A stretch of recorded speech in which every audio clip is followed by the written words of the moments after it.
সিদ্ধান্ত উপনীত হয়েছে। এই সরকার কোনোভাবে আর 1 মিনিটও ক্ষমতায় থাকার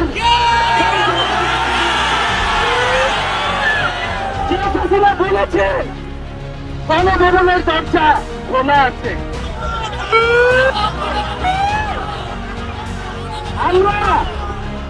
আমরা সাধুবাদ জানাই যে তিনি বুঝতে পেরেছেন যে গণভবনের দরজা খোলা রাখতে। সরকার পদত্যাগের চেয়ে এক দফা দাবি ঘোষণা দিয়েছেন বৈষম্য বিরোধী ছাত্র আন্দোলন। শনিবার ঢাকার কেন্দ্রীয় শহীদ মিনারে এই ঘোষণা করেন সমন্বয়ক নাহিদ ইসলাম। বর্তমান সরকার পদত্যাগের পর একটি জাতীয় সরকার গঠনের আহ্বান জানিয়েছেন তিনি। এই সময় সমন্বয়ক নাহিদ ইসলাম বলেন, আমরা জনগণকে মুক্ত করতে আবার রাস্তায় নেমে এসেছি। আমরা আজকে এক দফা দাবিতে এখানে হাজির হয়েছি।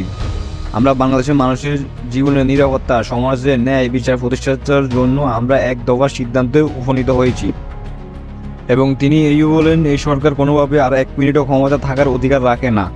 উল্লেখ করে তিনি বলেন, শেখ হাসিনা বলেছে গণভবনের দরজা খোলা আছে। আমরা সাধুবাদ জানাই যে তিনি বুঝতে পারছেন গণভবনের দরজা খোলা রাখতে হবে, কারণ তার যাবার সময় হয়েছে।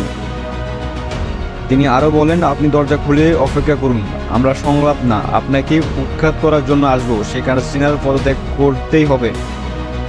এই যে খুন, লুটপাট, দুর্নীতি এই দেশে হয়েছে তার বিচার হতেই হবে।